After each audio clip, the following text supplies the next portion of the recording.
Madamugid nga salamat, Pastor Benji. Maayong adlaw sa imo dira sa studio kag sa Dubai.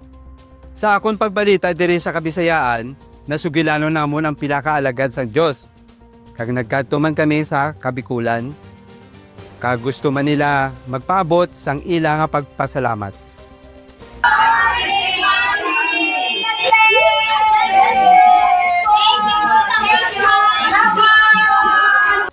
Hello RCA family, UAE! Happy 17th year anniversary po sa inyo dyan sa UAE. We thank you so much sa mga mahal natin na pastor dyan, sa mga member na patuloy lumalago kayo sa Panginoon, patuloy tumatagal po kayo sa Panginoon. Salamat po sa inyong buhay, sa mga mahal na pastor na nagkakaroon ng perseverance sa paglilingkod. At higit sila sa mga member din po dyan, wishes ko na magpatuloy kayo hanggang sa dumating ating Panginoon. Kasi sabi niya, diba, sa Pilipos 1:6, ang magandang bagay na pinasimulan sa inyo ng Panginoon ay kanyang lulubusin hanggang sa kanyang muling pagdating. Salamat sa Panginoon. We thank you so much. Patuloy, stand firm in the faith of God. Mga kapatid, patuloy po tayo anuman po mangyari, anuman po pagsubok na dumating sa ating buhay, patuloy kumapit tayo sa Panginoon kasi siya lang po bibigay ng lakas sa atin, ng pagmamahal, ng pangunawa, ng pagpapatawad, at ikukumport tayo ng Panginoon pag tayo may mga nararamdaman na hindi po maganda. Patuloy ang Panginoon.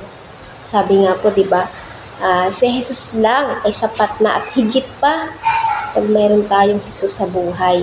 Kaya salamat sa buhay niyo po, sa mga mahal na pastor dyan na tumataguyod po sa inyo, mga member. Patuloy, lumago tayo sa Panginoon. Papasalamat ako sa Panginoon kasi nagbibigay po kayo inspirasyon dito sa amin, sa RCF Tinigban. At saka pag sa Panginoon po, maraming pagsubok man dumating sa ating buhay, pero at the end po, na plano ng Panginoon yan, mangyayari ang kalooban ng Panginoon. Hindi po yung kalooban natin. Kaya nagpasalamat ako sa Panginoon, sa mga tao na ginamit niya, na makakunik kami dahilan sa mga nangyari sa buhay namin, sa aming church, kaya nakapag-connect kami sa inyo dyan sa Dubai, sa RCF. Patuloy, nakaka-amaze ang aking puso, na-amaze ang aking puso sa RCF family.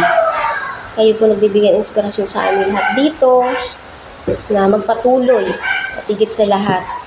Ang Diyos, ang nais lang niya, magpatuloy tayo sa Kanya. Kasi when you stop, you drop. Kaya, to God be the glory. I'm Emily Tibio from RCF Tinigban. Again, bumabati sa inyo ng happy 17th year anniversary sa inyo dyan sa UAE.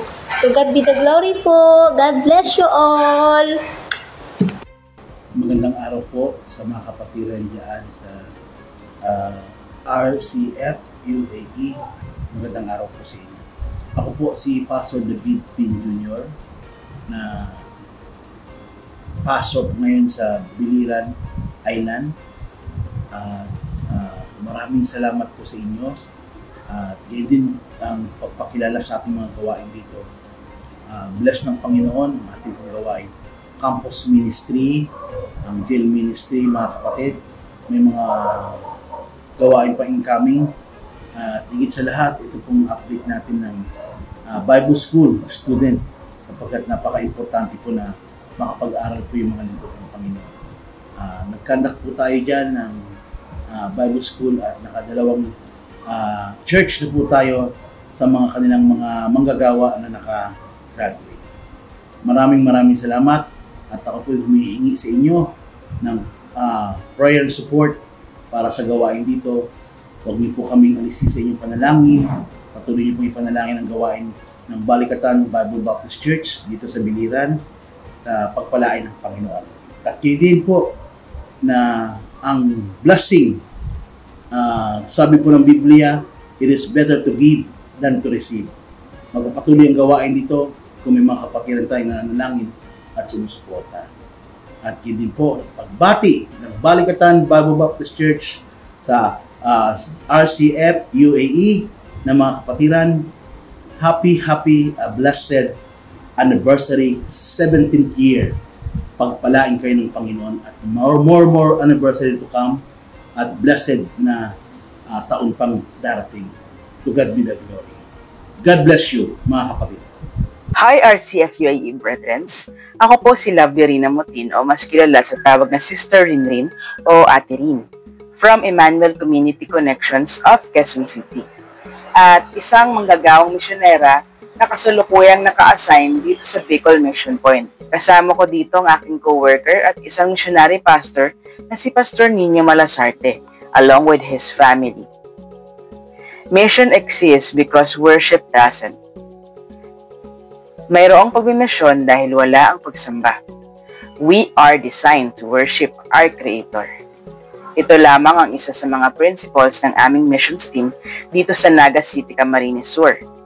Taong 2019 nang ako'y unang ma-assign sa Palawan Mission Point, kung saan ako ay pumunta sa bandang timog ng Palawan. Nagpasimula kami doon para abutin ang mga katutubo at niloob ng Diyos na umabot ako doon ng pandemic lockdown. Kaya naman marami ang mga napasimulang exposure and connecting approach na isinagawa namin doon at nagkaroon kami ng pagkakataon ibahagi sa kanila ang gospel through basic painting program sessions. Taong 2023, ako'y naimbitahan ng Malasarte family sa Naga City upang dalhin ang programang basic painting dito sa Bicol. Dahil lahat ng mga contacts ng Malasarte Missionary Family ay aming inabot, pati na rin ang mga iba pang mga kabataan dito sa Naga City. Ang basic painting class ang naging platform namin upang maibahagi ang gospel. Hanggang sa maabot na rin namin ang mga magulang ng mga kabataan ng aming mga naturuan sa basic painting program. Our team also engaged to be intentional by having one-on-one gospel sharing and sustaining it by continuous Bible studies among families na sa ngayon, mayroon na kaming mga regular Bible studies and equipping para sa mga kabataan at mga adults. Even though na may mga challenges and adversities, dahil sa ang lugar na po ay diverse area, marami na rin ang iba't ibang established religions dito. Pinangunahan pa rin kami ng banal na spirito at i-reach out ang mga areas na wala pang pagsamba sa mga tahanan. Nagkaroon na rin kami ng worship time every Sunday upang mas mapaalalahanan ang bawat kapatiran na pahalagahan ang Lord's Day at ang pagiging babad sa katotohanan mula sa salita ng Diyos. Continue to pray for us for our upcoming evangelism Thanksgiving event and discipleship classes this summer. We will also be having a youth camp culmination after these events, and we will be preparing the youth for the next schooling this June 2025 through campus ministry. Again, it has been a blessed opportunity to share what God is doing here in Bicol Mission Point. Let us continue to serve our King faithfully. I also praise God for His faithfulness in your community there in UAE. Happy anniversary RCF UAE, Brethrens. Soli Deo Gloria. Isang mapagpalang araw po sa inyong lahat sa Rejoice Christian Fellowship dyan po sa UAE. Ito po si Pastor Nelly Escobedo from Burabod, Castilla, Sorsogon, Philippines, working for the Lord as the Senior Pastor of Springhead Ministries Incorporated. Isa na rin pong senior. I was a graduate of the Cathedral of Praise, Manila, Philippines, sa Diploma in Biblical Studies and Diploma in Christian Music. That was long years ago. Ngayon po, nandito po sa Springhead Ministries, nagpapatuloy at nagsimula po ang gawain ito sa gawain ng mga maliliit na bata. Yung kunting dinuturuan ko, eventually dumami. Then, I invited their parents during their DBBS graduation.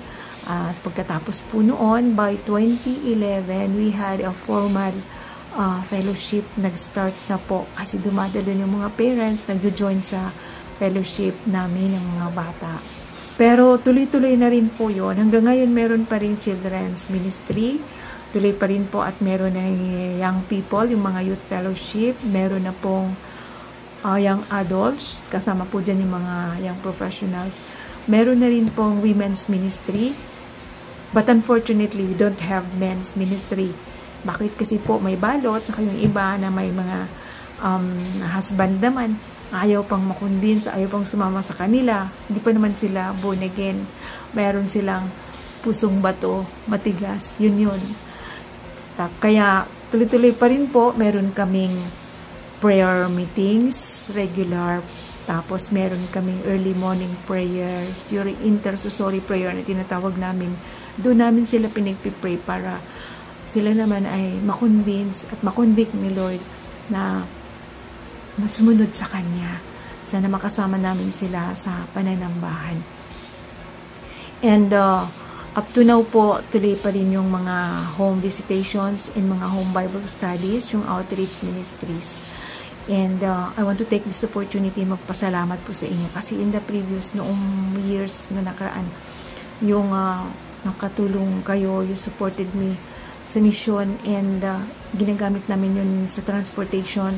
Pag nag-outreach kami, usually umupa kami ng tricycle para po instead mamasahe kami isa-isa. Isa lang yung sasakyan namin hanggang pag-uwi kahit gabihin kami, sama-sama na rin po kami. So thank you very much for that. They appreciated it much. And ngayon po, nagpapasalamat din po kami in advance sa inyong mga desire na makatulong din po sa amin. And sa anniversary po ninyo, ang aming dalangin patuloy po na si Lord ang magbibigay sa inyo ng more blessings and ma-enjoy po ninyo yung anniversary. Kami po sa Springhead Ministries ay nagpapaabot po sa inyo ng pagbati. Have a blessed and a happy 17th year church anniversary, RCF UAE. This is Pastora Nedy. Nagpapasalamat sa inyo at nagbabati ng happy anniversary. Magandang araw po sa lahat. Gikan diri sa Estancia Iloilo, Gerald Espinosa, nag-uulat ng misyon para sa Panginoon.